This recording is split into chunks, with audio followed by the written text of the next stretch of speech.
Check Podcasts.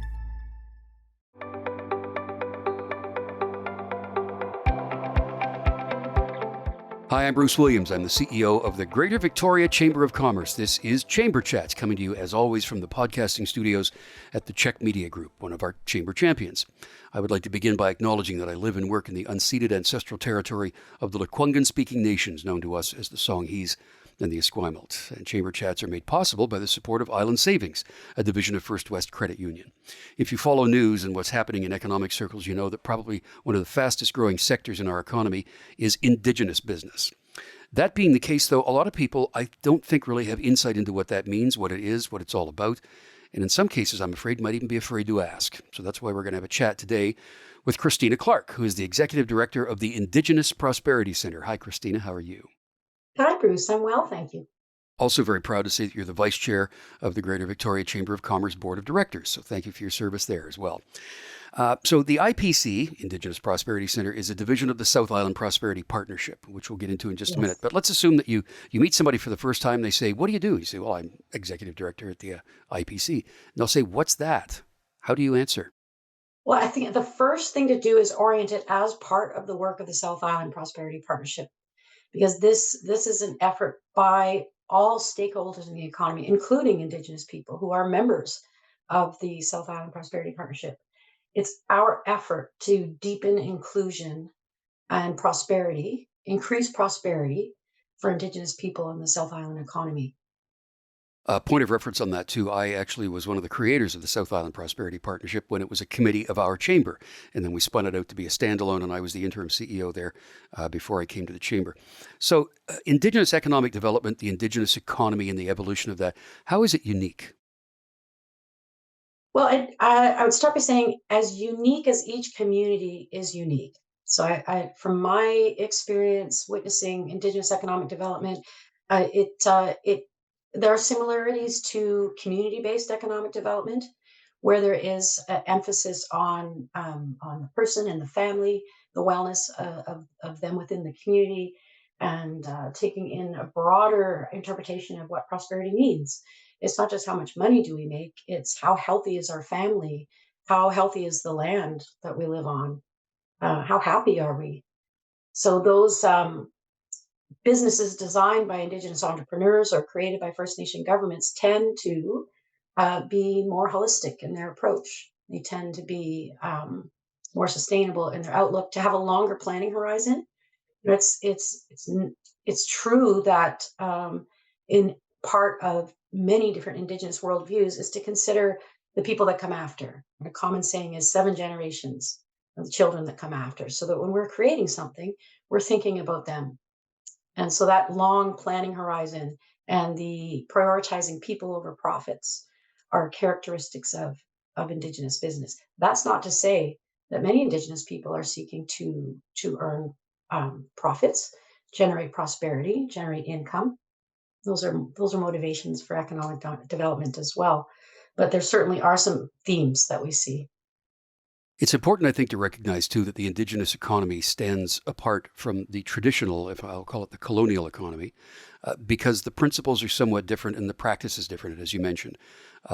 We've mentioned before that this chamber and I were the first in Canada to acknowledge that we have been implicit in the suppression of Indigenous culture historically, because we tried to impose what we felt was, the colonial capitalist system on the residents that lived here. So the approach on the Indigenous side is different than that, isn't it? Well, if you consider, why chambers exist, because we've learned over time that businesses helping business creates economy.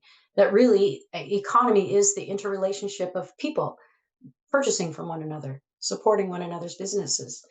When groups are excluded from that, like Indigenous people historically were excluded from the chamber, and really quite explicitly when Songhees was moved off of its home reserve in where the Johnson Street Bridge is, there the Delta Ocean Point Hotel is now. That was a Songhees village site.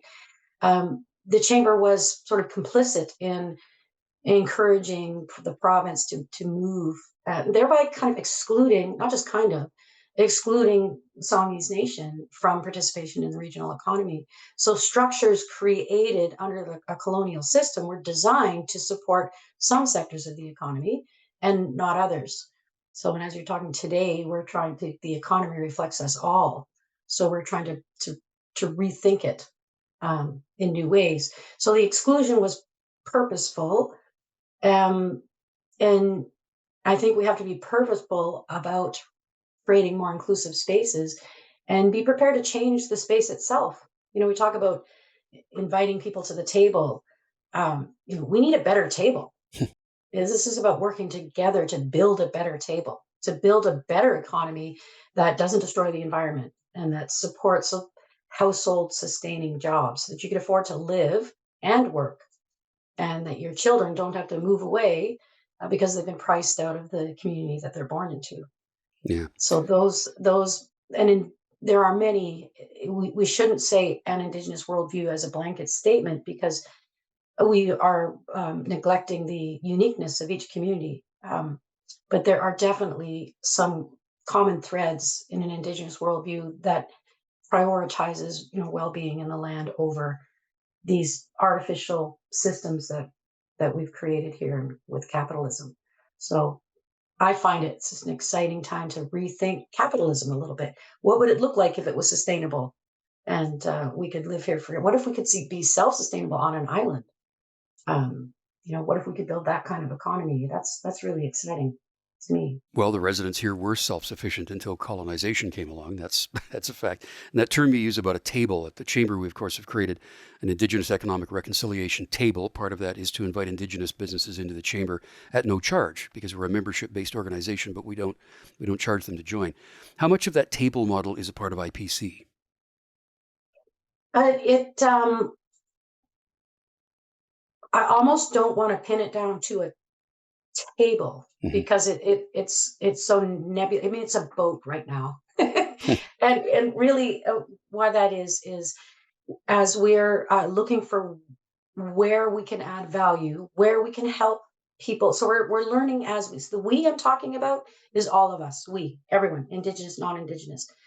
We are learning about one another as we strive to work together on things. So and the it's the willing, it's the people that are willing to come. So some First Nations, or Songhees Nation is an example, they very purposefully decided to develop relationships externally and with their local government, with the local, with the University of Victoria, Camosun College, with businesses to create prosperity for community members. That's an effort that they have undertaken. So the work that we're seeking to do is to meet the nations in that place. So it's an invitation for everybody to participate, but it's not a pulling people along in a particular direction. It's a coming together. So that what that might look like is going to differ from First Nation to First Nation, or from individuals within a First Nation that maybe they have a business idea.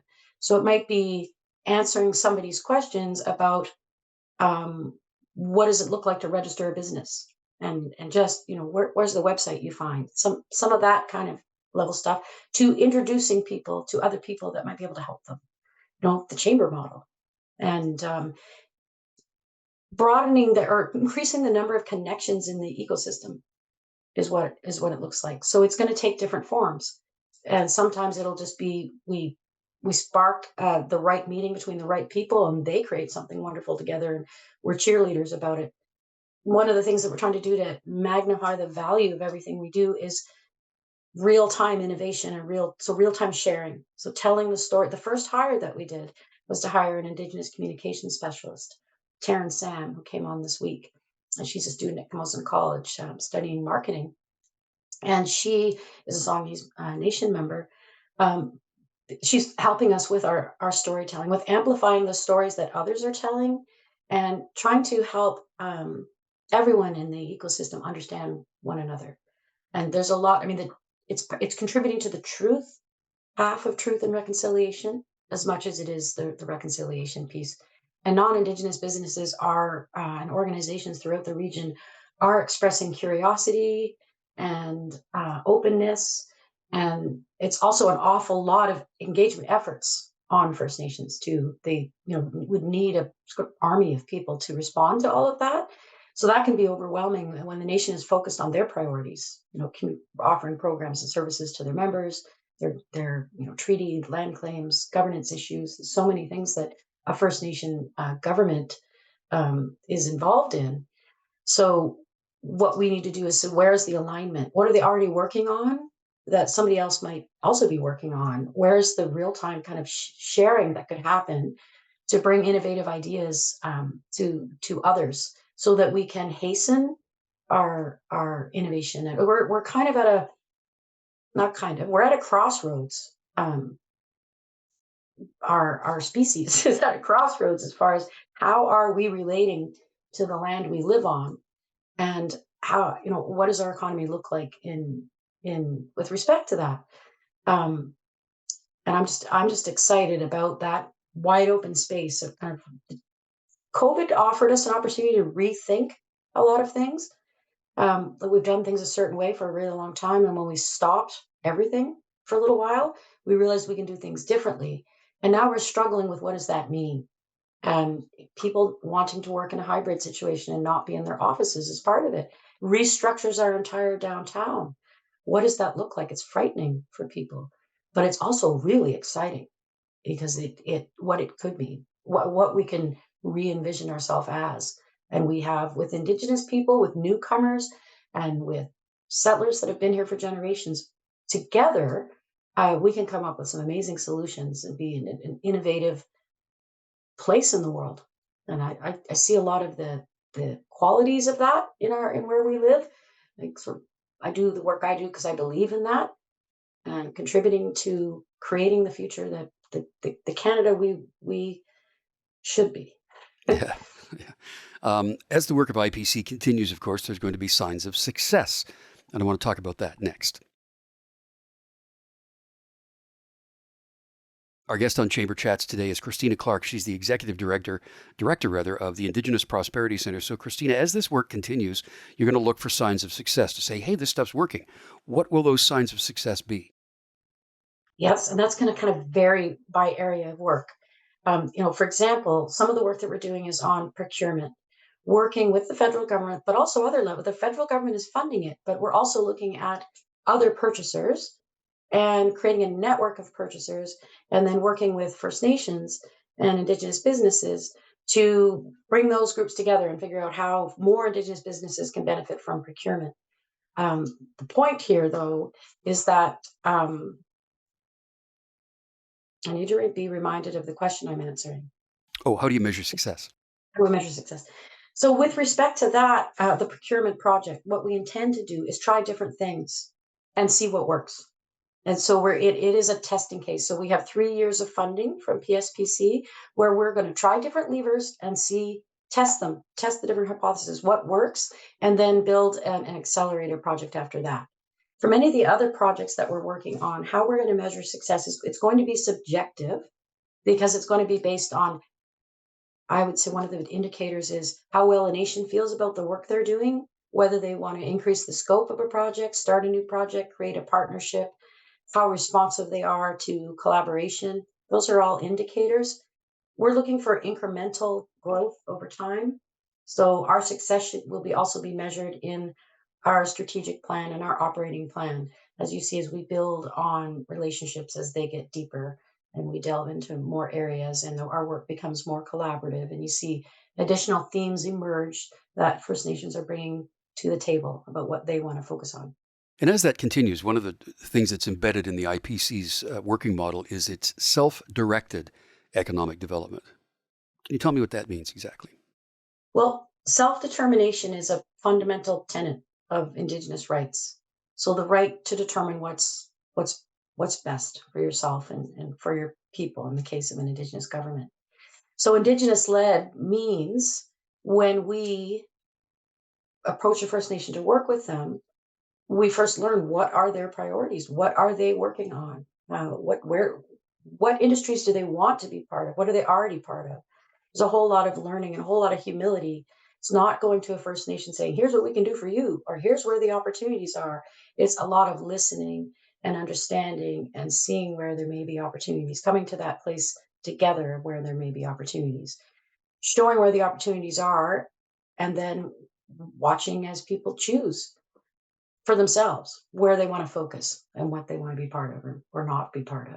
So that's what we mean by Indigenous led. The other piece to it is that the Indigenous Prosperity Centre has an Indigenous Advisory Board, and these are Indigenous people that we convene to provide the values and principles that we operate by, the policies and the strategy and the priorities that we set for our projects going forward.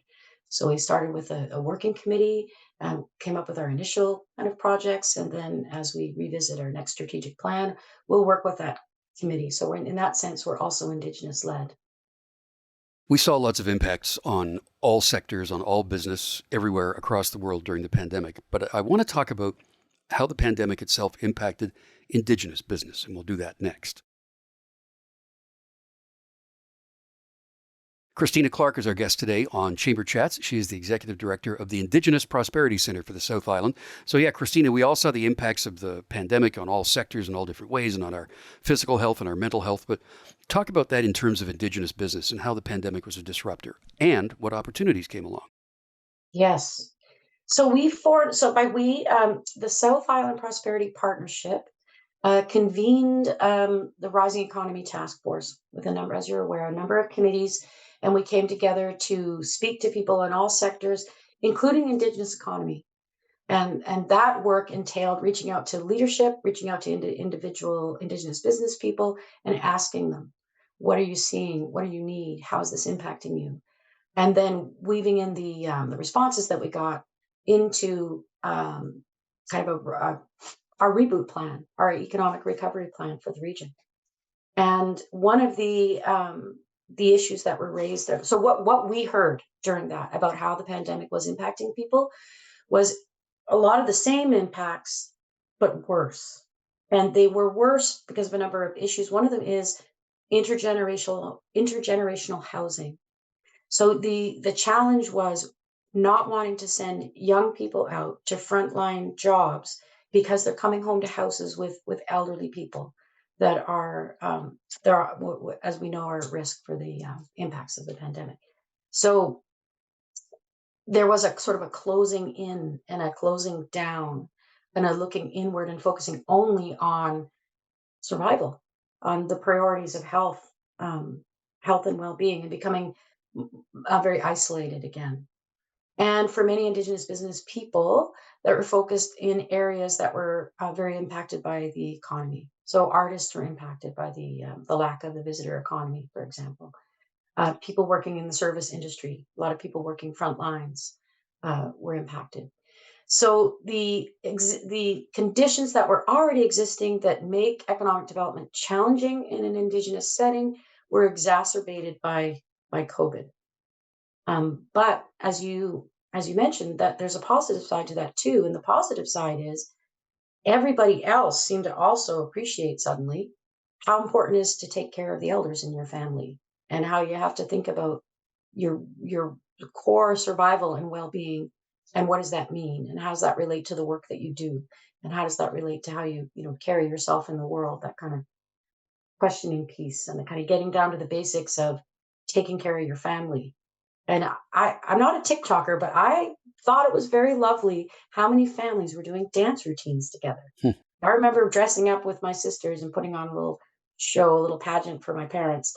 Seeing parents and kids do things like we used to do before the internet was pretty cool. So I think that it would create an opportunity that's felt by all of us, including Indigenous people, that we don't have to do things the way we always have. We can stop, slow down, and be more deliberate about how we're spending our time, where we're focusing our energies, and what we're considering important. Yeah, I run into Chief Rob Thomas of the Esquimalt Nation in the grocery store all the time. And back in the darker days of the pandemic, he talked exactly about that they were trying to make sure that everyone was safe and secure and staying home and getting the provisions they needed. Next door to that, at the Songhees Nation, which you referred to, there's an amazing facility called the Songhees Wellness Center. And anybody, Indigenous or otherwise, their full competency and their ability to succeed is based on their wellness. But that impact on Indigenous communities is particularly difficult because of all the history of residential schools and the discrimination. So talk about that general sense of wellness and growing business. And I would sort of agree, but also flip it on its end. So, I mean, you're talking about the impact of residential schools and colonization and the trauma that has created, both to intact Indigenous communities on reserves and to disenfranchise Indigenous people that may not be connected to their home reserve at all anymore, and the trauma that they carry, 60 scoop survivors, for example. So, a lot of trauma, a lot of oppression, a lot of racism, and a lot of challenges with government not living up to treaties, not living up to agreements that were made. That creates conditions that are really challenging societal conditions. However, the strength of those communities of taking care of one another, and when the world was a really hostile place, turning inward and taking care of one another, and taking care of, this goes up and down the island and the different communities. When someone passes away, that everybody pulls together to support the family and the other community. It's um, that network of community-based support and love and caring for people is what has carried the communities through some incredibly difficult and challenging times.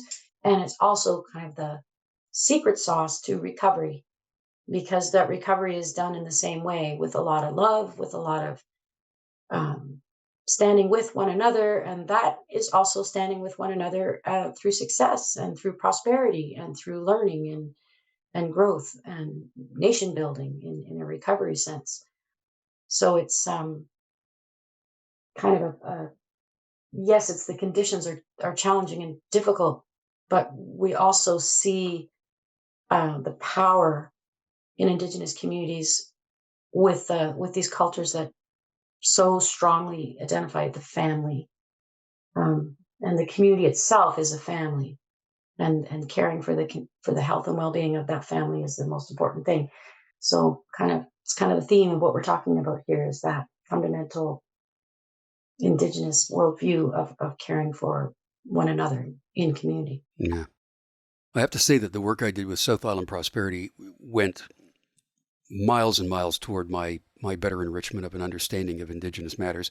And you've been a great mentor to me for that, both in those times and in my role here at the Chamber. So I want to thank you for that. We have run out of time, but we haven't run out of stuff to talk about. So we're going to have to do this again soon, if that's okay. What's the website for the IPC? IndigenousProsperity.ca. Check it out online and all the work being done by Christina Clarke and her team there. Christina is the Executive Director of the Indigenous Prosperity Centre for the South Island and the Vice Chair of our Greater Victoria Chamber Board of Directors. Thanks, Christina. Thank you very much, Bruce. And we'll see you again for another Chamber Chat.